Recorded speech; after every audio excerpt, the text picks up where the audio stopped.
Dans le mystérieux monde de la canon biblique, une question se pose avec insistance.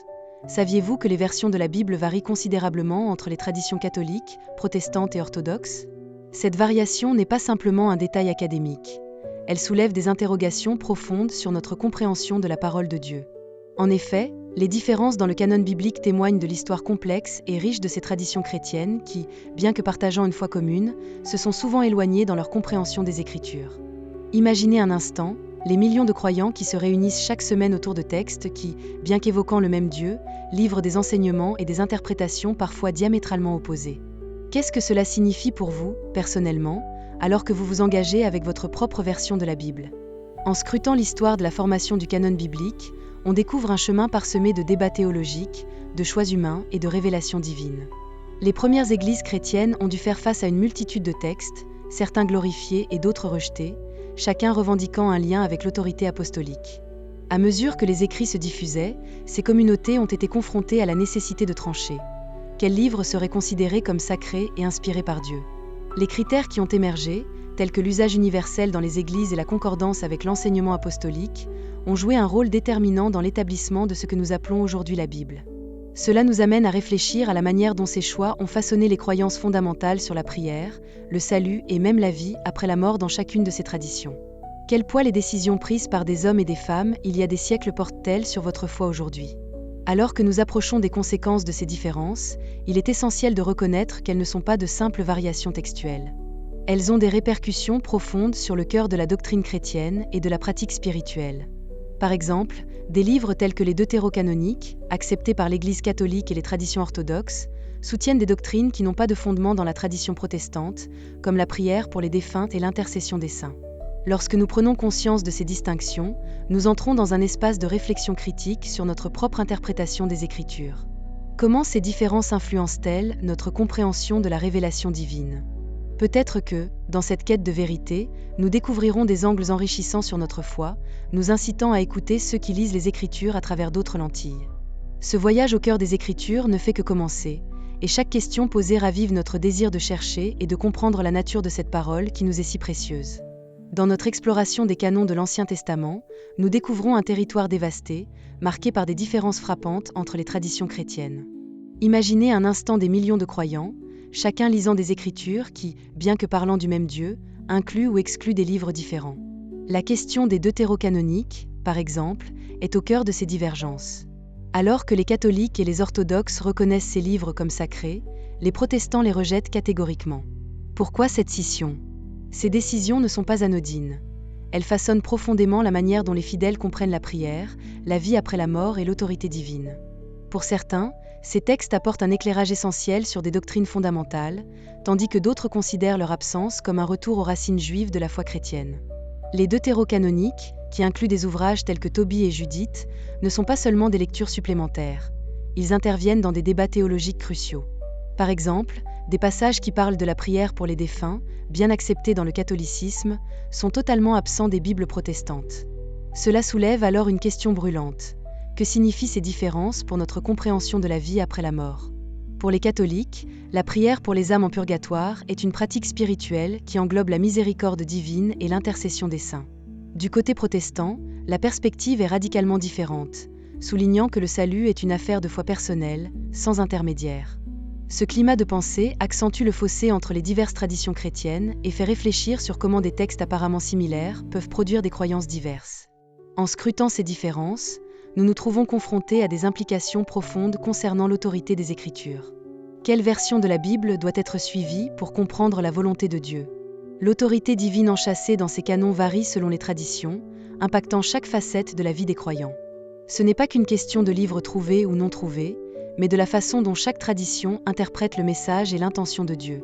Les décisions historiques qui ont conduit à ces canons distincts devraient nous inciter à réfléchir sur la manière dont nous empathions et interagissons avec les Écritures aujourd'hui. En fin de compte, comment ces différences façonnent notre foi individuelle et collective ? Ces interrogations ouvrent la voie à une compréhension enrichie, non seulement des textes mêmes, mais aussi des convictions qui les sous-tendent et de leur impact sur nos vies spirituelles. Dans ce segment captivant, nous nous interrogeons sur l'identité de ceux qui ont réellement décidé ce qui devait faire partie de la Bible. Qui sont ces hommes et femmes, ces leaders religieux et penseurs, qui ont pris des décisions si déterminantes pour la foi chrétienne ?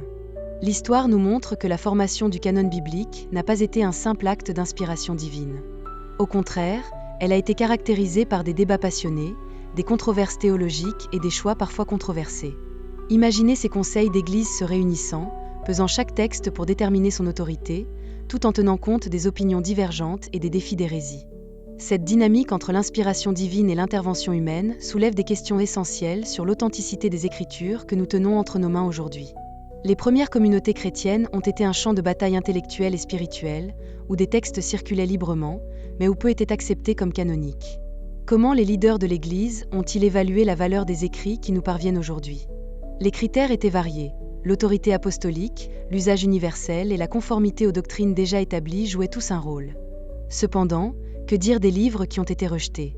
Parfois, ces décisions étaient davantage influencées par des préoccupations politiques ou des nécessités de pouvoir que par une conviction spirituelle sincère. Se demander si ces livres auraient pu enrichir notre compréhension de Dieu ou de la foi chrétienne est une réflexion nécessaire. Alors que nous continuons d'explorer les ramifications de ces choix, nous faisons un pas vers un réexamen profond de notre foi. Qu'est-ce que cela signifie pour nous aujourd'hui, en tant que croyants ? En confrontant les enjeux de l'autorité spirituelle, de la tradition et de l'interprétation, nous sommes invités à réfléchir sur ce qui constitue notre propre compréhension de la vérité divine. Peut-être nous sommes-nous accrochés à certaines traditions au détriment d'une recherche plus profonde des Écritures. Quelles vérités sont enfouies dans les écrits rejetés ? Cet examen encourage une contemplation personnelle sur la manière dont nous approchons notre foi, stimulant une curiosité qui pourrait enrichir notre vie spirituelle. Dans ce segment, nous explorons l'influence déterminante de la réforme protestante sur la canon biblique, un mouvement porté par des figures emblématiques comme Martin Luther. Ce dernier a remis en question non seulement le pouvoir de l'Église catholique, mais aussi le contenu même des Écritures. En rejetant les livres deutérocanoniques, Luther ne se contentait pas de débattre de la légitimité de certains textes. Il cherchait à revenir à une version de la Bible qu'il considérait comme plus authentique, fondée sur la tradition hébraïque. Ce processus de réévaluation des Écritures a engendré des divergences majeures qui continuent de résonner à travers les différentes traditions chrétiennes. Imaginez des fidèles découvrant que les textes qu'ils pensaient sacrés étaient désormais remis en question. Ce choix de Martin Luther avait des implications théologiques profondes. En notant les deutérocanoniques, des concepts tels que la prière pour les défunts et l'intercession des saints, qui sont des piliers de la théologie catholique, ont été écartés de la théologie protestante. Cela a non seulement redessiné la compréhension du salut, mais a aussi modifié la perception du rôle de la prière dans la vie chrétienne. Les protestants ont ainsi mis l'accent sur une approche de la foi centrée sur la relation individuelle avec Dieu, favorisant le principe de sola fide, c'est-à-dire trouver son salut uniquement par la foi. Cela a suscité des débats passionnés sur la nature de la grâce et des œuvres, établissant un fossé clair entre les traditions catholiques et protestantes. Au-delà des théories de salut et des pratiques de prière, la réforme a profondément remodelé la moralité au sein des communautés chrétiennes. Les enseignements issus des livres rejetés, considérés par les catholiques comme porteuses de sagesse divine, ont été négligés par les protestants au profit de textes du Nouveau Testament et de l'Ancien Testament conformes à leur canon révisé. Cette révision a non seulement affecté la morale individuelle, mais a également influencé les pratiques communautaires et ecclésiales. En fin de compte, cette rupture a soulevé des questions essentielles sur la divine révélation. Quelle est l'autorité des Écritures et qui doit décider de ce qui est sacré ? Ces interrogations continuent d'alimenter les discussions théologiques contemporaines et incitent chaque croyant à examiner profondément sa propre foi. Dans cette section, nous explorons les particularités uniques de la tradition orthodoxe, qui se distingue par un canon biblique plus vaste que celui des catholiques et des protestants. Alors que ces deux traditions s'en tiennent à des versions plus limitées de l'Ancien Testament, l'Église orthodoxe célèbre une richesse d'écrits, englobant des livres comme les Maccabées et d'autres psaumes supplémentaires. Imaginez un instant la profondeur spirituelle que ces textes apportent aux croyants orthodoxes, leur fournissant une connexion vivante avec l'histoire sacrée et les enseignements des ancêtres de la foi. C'est cette diversité dans le canon qui permet à la tradition orthodoxe d'approfondir sa compréhension des relations entre Dieu et l'humanité, tout en enrichissant le patrimoine spirituel des fidèles. En analysant ces textes, nous constatons que les livres des Maccabées, par exemple, ne sont pas simplement des récits historiques. Ils offrent également des réflexions sur la foi, le sacrifice et la justice divine, ancrant ainsi les pratiques spirituelles orthodoxes dans des principes moraux profonds. Ces récits de martyrs et de lutte spirituelle résonnent parfaitement avec les célébrations liturgiques et les prières de la tradition, tissant un lien intime entre le passé biblique et la vie spirituelle contemporaine. De plus, des écrits comme le psaume 151, largement absent des autres traditions, ajoutent une dimension unique, soulignant des thèmes de repentir et d'humilité. Ces textes ne sont pas seulement considérés comme des écrits sacrés, mais comme des guides spirituels qui éclairent la vie des croyants orthodoxes au quotidien. L'acceptation de ces livres supplémentaires a des implications théologiques significatives. En intégrant des textes qui parlent de l'intercession des saints et des prières pour les défunts, la tradition orthodoxe établit des fondements solides pour ses enseignements sur la vie après la mort et la communion des saints. Cela renforce également des doctrines telles que la théologie de la grâce et de la miséricorde divine, démontrant un lien entre la vie terrestre et l'au-delà. Ainsi, ces écrits ne sont pas de simples ajouts. Ce sont des éléments intégrants qui renforcent la foi orthodoxe, illustrant comment l'Écriture, au-delà de ses limites historiques, continue de nourrir et d'inspirer les croyants dans leur quête spirituelle. En regardant vers l'avenir, nous sommes invités à réfléchir sur l'importance de ces textes et leur rôle dans notre compréhension collective de la vérité divine. Pour conclure notre exploration des différences de canon biblique, il est essentiel de réfléchir aux conséquences spirituelles que ces variations peuvent avoir sur la vie des croyants. Chaque tradition chrétienne, qu'elle soit catholique, protestante ou orthodoxe, aborde les Écritures avec sa propre collection de livres, façonnant ainsi sa théologie et ses pratiques. Cela soulève des questions cruciales sur la manière dont les croyants s'engagent avec leur foi et comment cela influence leur quotidien spirituel. À travers cette diversité, les fidèles sont confrontés à des visions différentes de la révélation divine, ce qui peut enrichir ou compliquer leur compréhension de Dieu et de son message. La lecture et l'interprétation des Écritures, influencées par le canon qu'un individu choisit de suivre, ne sont pas des questions banales. Par exemple, les enseignements sur la prière pour les défunts, présents dans les livres deutérocanoniques, peuvent offrir aux catholiques et aux orthodoxes un réconfort spirituel et un sens de continuité avec leurs ancêtres spirituels. En revanche, pour les protestants qui rejettent ces livres, la perspective du salut devient une question de foi personnelle, sans intermédiaire entre le croyant et Dieu.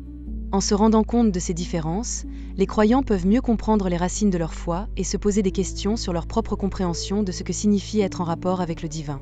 Enfin, cette discussion sur les variations de canon ouvre une porte à un dialogue enrichissant sur la plénitude de la révélation de Dieu. Il est crucial que les croyants, quel que soit leur parcours, s'engagent ensemble dans des conversations qui mettent en lumière leurs convictions tout en respectant les différences. Que nous soyons catholiques, protestants ou orthodoxes, il est fondamental de chercher une compréhension commune de la parole de Dieu, en reconnaissant les défis et les richesses que chaque tradition apporte.